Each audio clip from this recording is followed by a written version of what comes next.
In a Nuzlocke, any Pokemon that faints is boxed forever, and you only get to catch the first Pokemon you find per route. But what if all those encounters were randomized? Game knowledge is arguably the most important Nuzlocke skill, so randomizing every trainer's team should make things a lot more difficult. Okay, let's see what random starter I'm gonna... Bidoof? Yeah, but there's no way that's my best option. Paris and Finneon? Fine, Bidoof, I guess you're the one. Your ability got randomized into Levitate. I take back any bad thing I've said. With that terrible starter selection, at least I have a bit more luck on Route 202, where I pick up a Bulbasaur with Technician. And we're gonna need as many Pokemon as we can get, since even the first gym leader, Rourke, is guaranteed to have a legendary. So I first head to Route 204, where I pick up a Natural Cure Zubat. Then in Orberg Gate, I pick up a Bagon, which doesn't evolve until very late in the game, and Soundproof is a pretty bad ability compared to Intimidate, but even with all those downsides, I'd still argue it's a top-tier encounter. Finally, I go to find Rourke in the mine, where I find myself a Drought Ditto, making it time to take on the man himself. And normally, the first rock gym of the game is incredibly easy, but with randomized Pokemon, this could go any way at all. He starts out with a Fortress, so I send in Ditto to transform, and... he immediately goes for self-destruct, taking out his own Fortress. Rourke then sends in his second Pokemon, Lucario, and even though it's probably the stupidest move anyone's ever made in the first gym fight of a Nuzlocke, nobody remembers a coward. Now, unfortunately, and I should have seen this coming, Lucario does not get one-shot by resisted self-destruct. So, expecting a potion here, I send in Bulbasaur, who can put the Lucario to sleep after it's been healed. I then set up a Leech Seed and manage to get some decent damage on the thing before it wakes up. This is when I learn the Lucario has counter, which is very much not awesome. Since Leech Seed will take out Lucario this turn anyway, I decide to swap out so that I don't have to tank the Metal Claw with my main status afflictor, but unfortunately the Leech Seed damage isn't quite enough, and on top of that, it manages to get a crit, taking out Zubat. So in the end, Bulbasaur is taken down below half from Metal Claw anyway before I can retaliate back with a Vine Whip, wasting Zubat's life entirely. And that feeling of dread is further compounded when Rourke shows his final Pokemon, Zapdos. Nothing wants to switch into this thing, and somehow Bulbasaur amazingly survives on 2 HP and manages to connect with the Sleep Powder. I also learned Zapdos has dry skin, so Ditto's still putting in work from the grave. I then set up a Leech Seed to get as much residual damage as possible on this thing before I'm forced to swap out into Dupster if I don't want to lose my Bulbasaur. Zapdos stays asleep on the switch, and after all the end of turn effects, it's left below half health. It then wakes up the next turn and hits the Dupster with a Thunder Shock, doing just below half. So I get the chance to do basically nothing with a rollout, as Leech Seed and Dry Skin take Zapdos deep into the red. Because I've gone for rollout though, I'm locked in, can't do anything but take this Thunder Shock, which isn't enough to take me out, especially after the Leech Seed, but it does paralyze me and get the full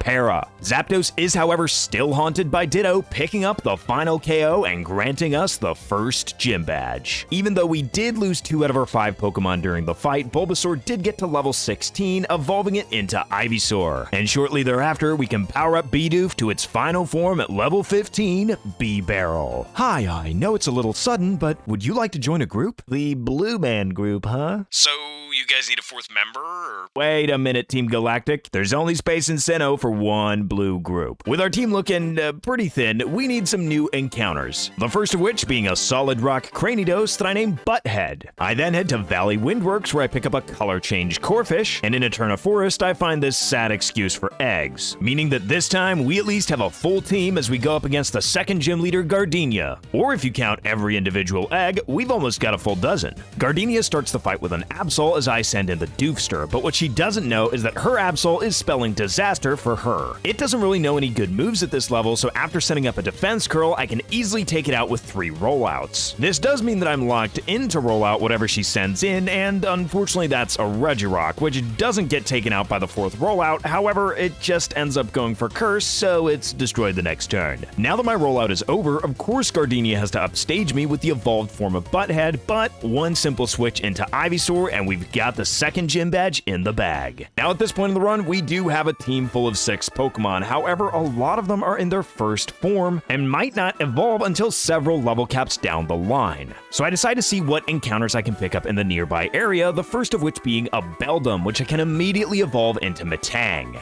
And while Honeygather's a terrible ability, Metang's still a good Pokemon. I then move on to Route 211 where I find a Shuppet, but not just any Shuppet since this one has Intimidate. probably the best ability in the game, and on a ghost type, I am not complaining. I then head just below Cycling Road, where there is a patch of grass where I find myself a Torchic. Not only does White Smoke prevent any of its stats being lowered, we can also evolve it immediately into Combuskin. I'd like to live in Hearthome when I get married, but my boyfriend wants to live in Veilstone because of its game corner. Sounds like you found a great guy. Our next opponent is Fantina, leading off with a Weavile, and unfortunately Combuskin doesn't have a fighting type move, otherwise this would be a stellar matchup. And in a way, it kind of still is, since Combuskin resists both of Weavile's stabs, and after an Ember, I managed to get a burn to completely neutralize it. Instead of losing Weavile, Fantina decides to swap out, and of course she's got a Blaziken. The Ember barely does any damage, and from my own Combuskin, I know that this thing has Peck, so I swap into Boo to get a bit of an Intimidate to lower the Blaziken's attack.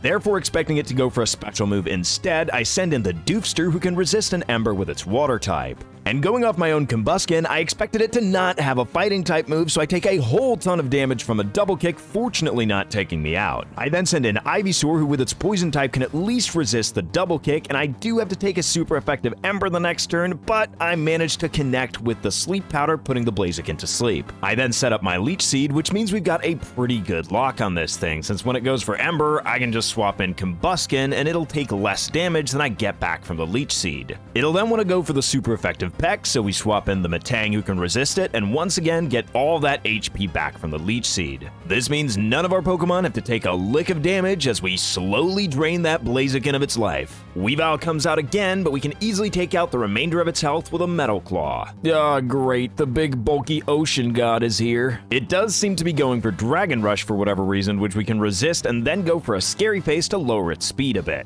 And since it seems to want to attack on the physical side, I send in Boo to get an Intimidate so that we can have a bit more of a chance. I didn't actually expect Boo to survive here, but Intimidate is invaluable, so I swap out into Eggs Benedict here, who's really just a pivot, but it ends up surviving a Gust. And because of that Scary Face from Metang, Benedict actually gets to set up a Leech Seed before it gets turned into an omelet. You were an excellent team member, Benedict. I'm sorry your life got poached away from you. At least Benedict turning into tomorrow's lunch lets us send in Ivysaur for free and outspeed with a Poison Powder. After which I learned this thing has extra sensory.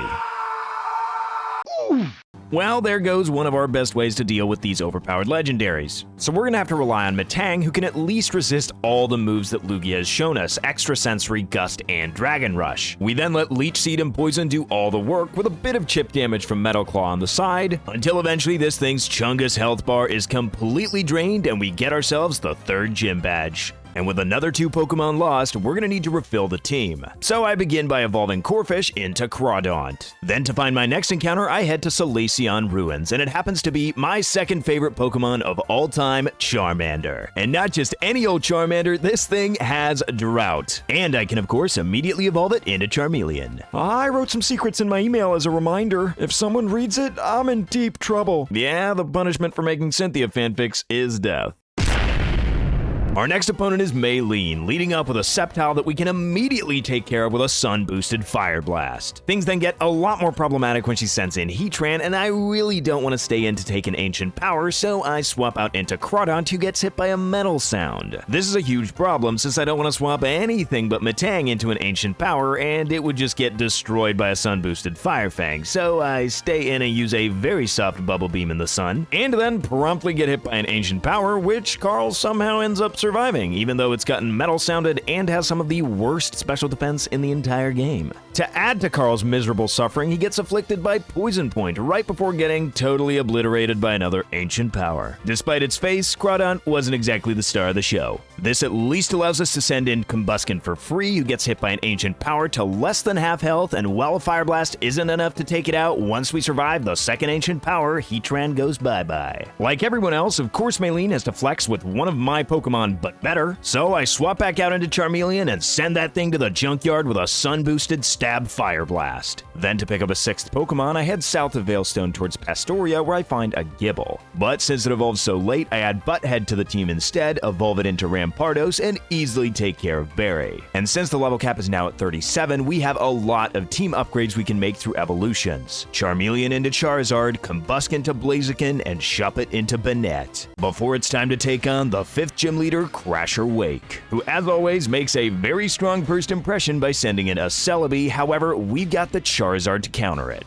I go for a stab super effective sun boosted Fire Fang thinking it'll easily KO, but Celebi's base 100 stats all around allows it to survive in the red and hit back with a quad effective ancient power that we take a lot better than I expected. As he goes for a hyper potion, I decide to go for the less accurate Fire Blast, but get punished accordingly, so I've got to swap out since another Fire Blast miss would just get Charizard KO'd. I then send in Metang, and much like Lugia, this Celebi seems to only have not very effective moves against Steel, so while it manages to take us down to 33 HP, a few Metal Claws later and the Celebi is dealt with. In comes a Mamoswine, and if this thing has a ground-type move, I figure we can at least survive sending in Blaziken, but it just ends up setting up the Hail. A takedown doesn't even take Blaziken to half HP, and a Blaze Kick is enough to knock out the Mamoswine. With 2/3 of his team down, his final one is a terrible matchup for us as he sends in Walrein, so I decide to swap out, sending in the Doofster. This does not end up working out well for me since the Doofster just takes a Body Slam to the face and gets paralyzed. The Doofinator is able to survive another Body Slam, but ends up missing a Hyper Fang. So I take the opportunity to send in Banette to get off an Intimidate and dodge the Body Slam with my Ghost type. I then miss once more trying to go for Will-O-Wisp and get swaggered and confused by the Walrein. Of course hitting myself in confusion and getting hit low by an Aurora Beam. And that's not even close to the terrible luck I had in this fight, of course swapping out of Boo first into Butthead, who doesn't take that much damage from the Aurora Beam.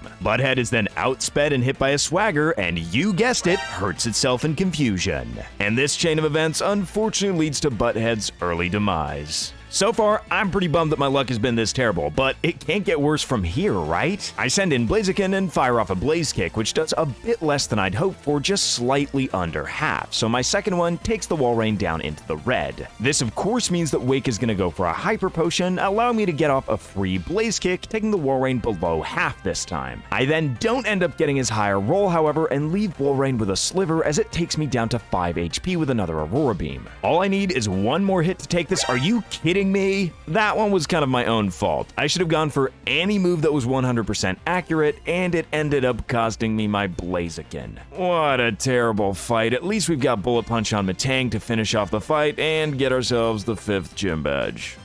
The Psyduck are standing firm. They aren't inclined to move. Well, that's what you think, but in Sinnoh, a bit of bribery goes a long way. We do then run into Cyrus in Celestic Town, but Charizard just tears apart his entire team. Then on my way to Canalave City, I stop at Route 218 to pick up an encounter, being a Togetic. Marvel Scale's definitely not as good as Serene Grace on this thing, but it's not bad. I then run into a bit of a problem as I'm hunting for wild encounters, running into a random trainer and accidentally overleveling Charizard. This does mean I need to box it until the next level cap, so it's all the more important that I find new encounters, the first of which being a Breloom. And I'd be really happy about that skill link ability if Bullet Seed was any good at all in this game. To fill out my final team slot, I head to Mount Coronet where I pick up a Totodile that ends up having Drizzle. Getting both Charizard with Drought and Feraligatr with Drizzle in the same run is insane, although maybe a little bit counterproductive. Once evolved into Feraligatr, I use a Shiny Stone to evolve Togetic into Togekiss, and it's time to take on the next gym leader, Byron.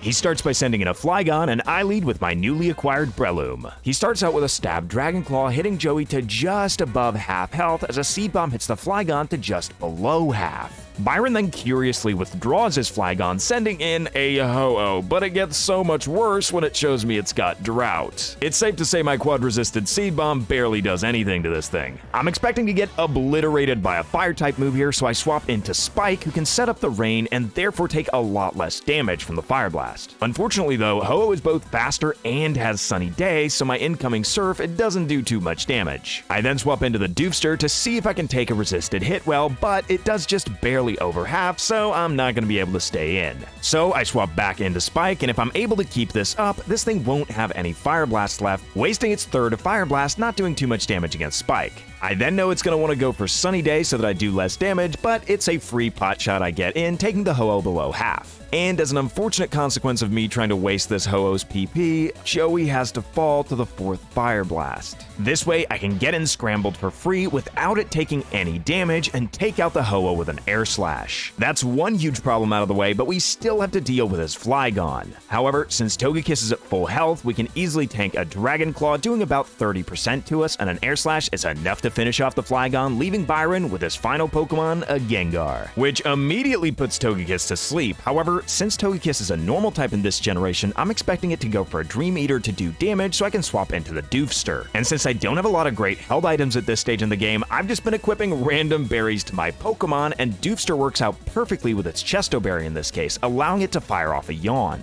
The Gengar will have to put me to sleep again with Hypnosis the next turn since it can't attack me with Dream Eater, but this works out very well since at the end of the turn, the Gengar will fall asleep. This way, we can get ourselves a free switch in back to Spike. I can then go for a super effective Crunch the next turn, but to my surprise, it leaves Gengar in the red, leading Byron to use a full restore the next turn, not only healing it up, but getting rid of the sleep. It does get me another free Crunch, however, this time also lowering Gengar's defense. And instead of going for Hypnosis to put Spike to sleep, it goes for Confuse Ray, opting for Confusion instead. But once again, the random berry that I gave Spike came in incredibly useful since Lum lets us snap out of Confusion and take out the Gengar with a Crunch, giving us the 6th gym badge. We then have no trouble at all cleaning up Team Galactic's commanders, and I don't know why I live in this country, but it's still winter in Sweden in April. Speaking of which, we've got to go up against the Frosty gym leader Candace, who starts out strong with none other than Mewtwo. Luckily, I start with Spike, which as we know has Crunch, so as the Mewtwo sets up a Future Sight, I get off a free Crunch, doing over half. Mewtwo's big flaw is that its learn set is pretty pathetic, so as it hits me with a soft Swift, I can just take it out with another Crunch. But we're not getting off that easy, since Candace of course has a second Mewtwo.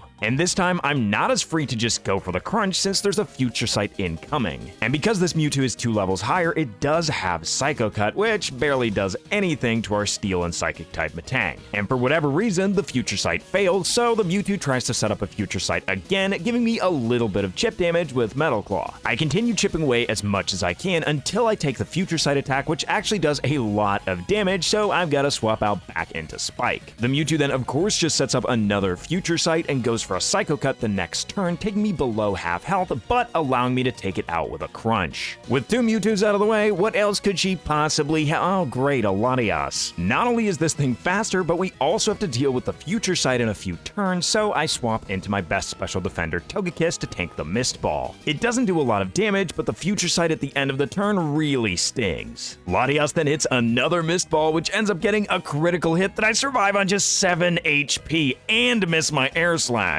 That means I've unfortunately got to swap out into Metang, who at least can tank a Mist Ball very favorably. Latias then hits me with a Dragon Breath, leaving me deep in the red as I do just a bit of chip damage with a Metal Claw. And unfortunately, I really have nothing I can swap into, so I use a Bullet Punch, getting a critical hit, but after that, it's unfortunately gonna have to be the end for my level 44 Metang. You were 1 level off from being a Metagross, buddy! Despite losing our pseudo-legendary pal, we still have half of Candace's team to deal with. So I send in the Dupester, who is able to tank a Mist Ball above half and go for a Yawn. Then to avoid being taken out by a potential critical hit, I swap out into Charizard, who also gets hit by a Mist Ball. It only does about 40% to Charizard, but unfortunately has the side effect of lowering our special attack. So Charizard isn't going to be able to do too much damage and only acts as a bit of a pivot to swap out into Spike as the Latias falls asleep. We do risk an early wake up, but the Latias does stay asleep, allowing us to take it out with a Crunch. From there, Candace's final Pokemon is a Scizor, which we can easily deal with by just swapping back in Charizard and torching it with a Flamethrower. So with a 7th badge collected, we've got to worry about taking on Team Galactic. Fellow members of Team Galactic, hear me! Quite the performance, no? The way the randomizer works, Cyrus Fight 2, he is guaranteed to have a legendary Pokemon. However, it ends up being Moltres, which we can just easily take care of with Spike, so it's an easy victory. However, the next fight I am very scared of. You see, the randomizer gives stronger Pokemon to Team Galactic and the Gym Leaders / Elite Four the further we go along. So since we have a level cap of 50, I evolve Gible into Garchomp, then Cyrus is going to be fully capped out at the highest difficulty. And honestly, Anger Point isn't a bad ability for Garchomp since it's probably more useful than Sand Veil. And now that we have a Garchomp, Cynthia will finally hang out with us and do some interdimensional spelunking. And it's here we have to face Cyrus for the final time in one of the most difficult battles in all of base Platinum, so let's see what you got, Cyrus. I lead with Banette just in case I can get up a clutch Intimidate against something super strong, but he just ends up leading with a transforming Mew that I can hit with a super effective Shadow Ball, taking it deep into the yellow. And since I know my own Banette only has Shadow Ball as an attacking move, I can freely just swap into Scrambled and take it out with a couple of Air Slashes after healing. In comes Articuno, which is a lot more of a problem, so I go ahead and swap out into Charizard, figuring that an Ice Beam won't do too much, but it is neutral. But fortunately, Articuno isn't a particularly fast Pokemon, and Charizard's base 100 is enough to outspeed, and a super effective Stab Sun Boosted Flamethrower is more than enough to take it out, even with its massive special defense. Then in comes Dialga, and there is not a great switch in for this thing, so I send in the Dupester, who does not tank an Ancient Power particularly well. And even with Leftovers recovery, it's not going to be enough to save the Dupester from a Dragon Claw. You are a king, Dupester, and nobody's ever going to measure up to your greatness. To follow the king, I send in Togekiss, who gets hit by a Dragon Claw not quite down below half, and an Aura Sphere does a massive amount of damage to Dialga. And because we're apparently speed-tied, Scrambled actually outspeeds the next turn, just taking it out. But things immediately take a turn for the worse when he shows me Rayquaza. Scrambled does not have the greatest physical defense, so I go ahead and swap out into Boo in order to get an Intimidate, before it flies up in the air and immediately the next turn hits me with a Fly.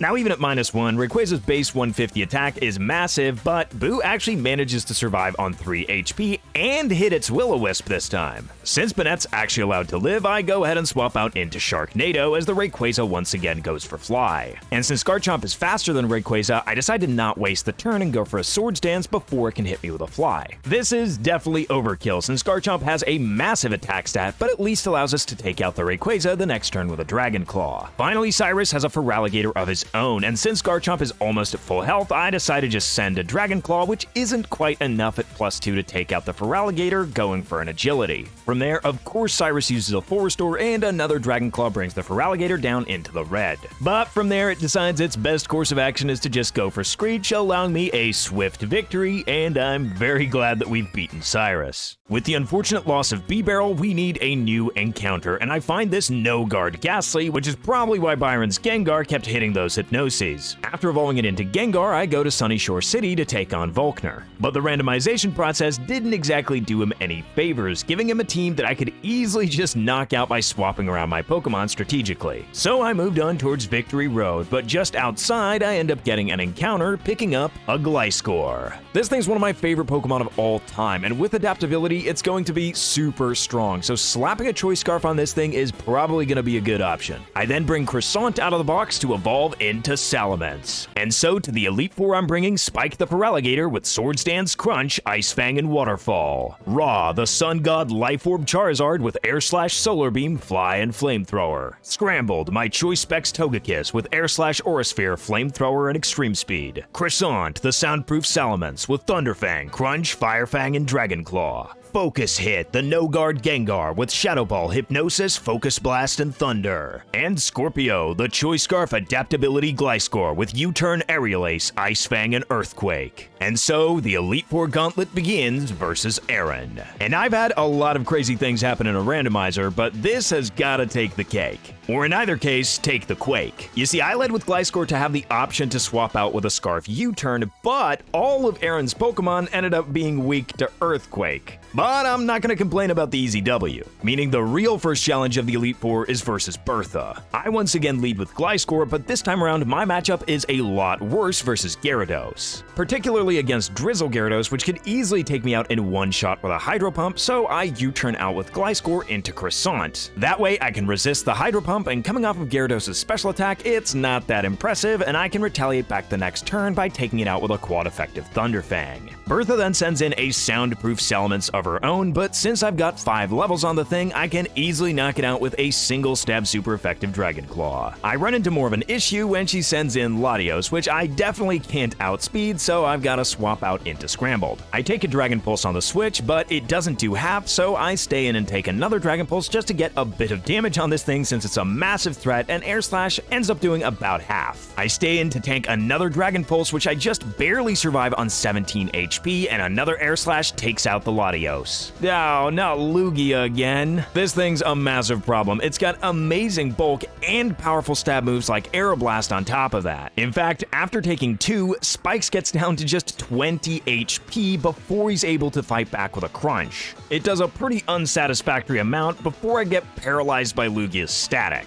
So I swap out this time into Focus Hit, who's gonna have to take an Aeroblast to the face, which does a lot of damage. However, it gives me the chance to fight back with a Shadow Ball the next turn, which ends up taking the Lugia out with a critical hit. This leaves Bertha with only one final Pokemon, a Shaman Skyform. So I swap out a Gengar into Charizard, setting up the Sun as the Shaman hits me with an Air Slash. It does a lot less than half, and I even outspeed the next turn, taking out the Shaman with a Flamethrower. This means we've got to take on Flint next in his oven of a battle arena. He may look like a clown, but he comes prepared with a Ho-Oh that of course has the Drought ability. Even so, Croissant does resist fire and can outspeed with a Thunderfang, doing just over half, as the Ho-Oh hits me with a Brave Bird, which is going to put it even more in range of being taken out at the end of the turn because of recoil, allowing me to pick it off with a Thunderfang the following turn. Flint then brings out a Dragonite, and because I'm super effective, I decide to just fire off a Dragon Claw, hoping to take it out, but the Dragonite survives in the red, but misses a Dragon Rush. Finally, the RNG is working out in my favor at a time when I very much needed it. And after Flint goes for a full restore, I get Dragonite into the red again, but get burned by Flame Body. Even though I can take it out the next turn, my Salamence is pretty much neutralized for the fight. Flint then follows in Rourke's footsteps and sends in a Zapdos, so I send in Scorpio, who gets hit by an Ancient Power. I then go for damage with an Ice Fang, but it doesn't even do half health. However, the Zapdos just sets up its speed with agility. And to match its speed, it also wants a bit of special defense, allowing me a free turn of Ice Fang, and this turn I even get a critical hit, taking out the Zapdos for free. But Flint then shows me Groudon, and I've got to swap out, so I send in Spike to set up the rain.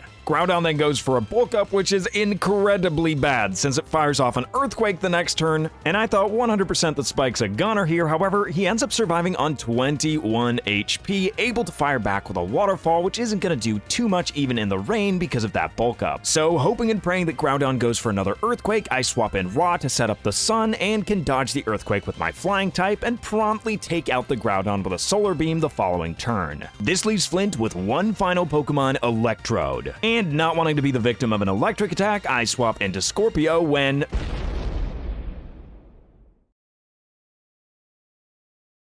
Okay, I'll take the win. With Flint defeated, there's only one more Elite Four member to face, Lucian. And starting out with a Raikou, he's already -1 since we can easily take it out with an Adaptability Earthquake from Scorpio. He then sends in Kyogre, and I decide to swap into what you might think is a odd choice, but I send in Charizard to set up the Sun. Kyogre then hits me with an Ice Beam, doing a bit shy of half. I go for a Solar Beam the next turn since I know I'm not going to be taken out by Ice Beam, and it does more than half to the Kyogre. However, I did start to get a bit worried about Life Orb since I'm left in the red. However, since I have over 20 HP and my total HP is 173, Life Orb doing 10% shouldn't take me out after I finish off the Kyogre. This ends up working out perfectly, leaving me at 6 HP as Lucian sends in Garchomp, so I swap out into Scorpio. I have to take a Dragon Claw on the switch, but it doesn't do half, so I can fire back with a quad effective Ice Fang the next turn, only doing a bit over half, which I thought was a bit surprising, but the Garchomp just sets up Sandstorm, so it's a free KO the next turn. Next, Lucian sends in Regigigas and gets incredibly unlucky since when I swap into Focus Hit, he goes for a Giga Impact and seems to be choice banded. Because as you'll see shortly, while my Focus Blast doesn't take out the Regigigas, it's locked into Giga Impact, not able to do anything to my Ghost type. So all I've got to do is use another Focus Hit to take out the Regigigas. This leaves Lucian with one final Pokemon, being a Deoxys. Great. My best option to deal with special attackers is Scrambled, who can take less than half from a Psychic. Deoxys' attack only has base 20 defense, so I end up going for an extreme speed here, but Togekiss' attack is pretty lacking and it does less than half. And while I am able to tank the next Psychic, after I go for another extreme speed, which isn't going to take out the Deoxys, unfortunately, Scrambled gets put on toast. And while we have Scorpio that's going to be able to outspeed with the Choice Scarf and finish off the Deoxys with an Earthquake, this means we're going into the champion fight with only 5 Pokemon versus Cynthia's 6. Not an ideal scenario. But nevertheless, even though we only have 5 Pokemon to take her on, it's time to face the Sinnoh League champion, Cynthia. This lady is normally possibly the most challenging champion that Nintendo has ever made, and things are not about to get any easier in this randomizer when she starts out with a Darkrai. However, because I led with Focus Hit, I can outspeed and use Hypnosis to put the Darkrai to sleep. And while the Darkrai could potentially wake up the second turn here, it is quite unlikely, and I'm hoping for a KO with the Focus Hit, but it doesn't quite get there. Luckily, and this is a nightmare for Darkrai, but it does stay asleep and I can hit it with a Thunder just to preserve some Focus Blast PP to take it out. Cynthia then sends in a Mewtwo of her own, and we cannot outspeed this thing unlike Darkrai, but Darkrai did frisk our Focus Sash, and since we're still at full HP, we're going to be able to survive this super effective Psychic on 1 HP. And while it does lower our special defense, it doesn't really matter since we're at 1 HP anyway, but we can put it to sleep with a Hypnosis. The Mewtwo is then guaranteed to be sleeping since we put it to sleep at the end of the turn, and we get off a free Shadow Ball, which does over half. The Mewtwo then stays snoozing on the second turn, allowing us to take it out with a second Shadow Ball. Cynthia now only has 4 Pokemon left, and we've got 4 plus a Gengar with 1 HP. Cynthia next sends in a Giratina. I suppose she picked up in the Distortion world, but because it's not very fast, we can put it to sleep with Hypnosis before it gets to do anything. I then go for a Shadow Ball, but it doesn't even do half, and that is not damage I'm super happy with, so I decide to swap out the next turn. However, as I send in Croissant, the Giratina wakes up going for Shadow Force, and since I'm faster, I have to just let it hit me the next turn, which does a massive amount of damage. I then go for a Dragon Claw, hoping to take the Giratina out. However, it lives on what must be 1 HP and vanishes again. It would have been perfect to have Fly on Salamence in this instance, but unfortunately I have to swap out, sending in Raw, who takes a massive amount of damage too, before I can outspeed the next turn and take out the Giratina with a Flamethrower. But Cynthia is just getting started, sending in her 4th Pokemon, Palkia. I really don't want to swap anything into a Spatial Rend, so I go for an Air Slash, but I don't end up getting the flinch, and Raw is gonna be the first to fall. He does, however, get to do a bit of extra damage because of Palkia's Dry Skin. Now, Palkia tends to have the same weakness as most other box legendaries in that it's kind of slow, so I can just send in Focus Hit and put it to sleep with Hypnosis. I then go for a Shadow Ball to see if I can take this thing out, but Palkia is super bulky and is left in the red, but I get the special defense drop, and even after the Dry Skin, it's not enough to take out the Palkia. However, since I'm faster, I'm at least guaranteed to take it out the next turn with a Shadow Ball. Oh great, she's got Rayquaza too. Rayquaza is a big issue, but much like Palkia, it is a little bit slow, especially compared to Gengar, so we can put it to sleep with Hypnosis. But as I do so, I learn of the real danger that this Rayquaza has got Speed Boost. And that still doesn't wake it up, however, so we still have a chance to do a bit of damage with Focus Hit, opting for Shadow Ball, which doesn't even do half. Cynthia then withdraws her Rayquaza, sending in an Arceus to dodge the Shadow Ball. Now, I didn't think I'd be faster than this thing, otherwise I probably would have gone for Hypnosis. However, I opt for the Focus Blast, and it does just shy of half as the Arceus sets up a Future Sight. I go for another Focus Hit, and my goodness does it feel good to always hit those, leaving the Arceus in the red as it finally takes out Gengar with an Earth Power. With only 3 Pokemon left against Cynthia's 2, I send in Scorpio. However, Cynthia is not done with her shenanigans since Arceus gets to move first with a Custap Berry and hit me with a Giga Impact. And Gliscor does have pretty decent defense, leaving it on 68 HP, just below half, but a U-turn doesn't even take the Arceus out, and we get damaged a bit by Rough Skin. I then send in Croissant, thinking great, I'm gonna be able to attack it next turn as it recharges, but Croissant instantly takes the Future Sight attack, taking it out. This is very much not good. We're left with now 2 Pokemon versus Cynthia's 2, but there is a benefit to having swapped out Scorpio, since I can now use Ice Fang to take out the Arceus, which is going to be quad effective against the sleeping Rayquaza. And so now it's down to whether or not Scorpio and Spike can take out this sleeping monstrosity. Rayquaza does outspeed even though it stays asleep, letting me know it probably has extreme speed. And then my Ice Fang isn't enough to take it out. This is incredibly bad, since at the end of the turn here, Rayquaza gets its speed boosted, meaning that it now outspeeds me. And on top of that, it does get the second turn, wake up the next turn, and takes me out with an extreme speed, leaving me with only one Pokemon to my name. This means that it's all down to Spike. He is our only hope. We do have Ice Fang, so there is hope that we could do lethal damage to this thing, but the Rayquaza then shows me rest, which means it's gonna heal all the way back to full. However, I do manage to connect with my Ice Fang that takes the Rayquaza down below half health. And if I connect with another one, we win, meaning I have a 95% at victory. And Spike ends up sending it, meaning that with one Pokemon left, we defeat Cynthia, and that is how I beat a Pokemon Platinum Hardcore Nuzlocke Randomizer. And with some of the most powerful randomized Pokemon I think I've ever gotten in a run, and even still, it was down to the wire, which is why if you stayed all the way to the end and you're not subscribed to the channel, what are you doing? Make sure to leave a like as well, because otherwise Cynthia will find you.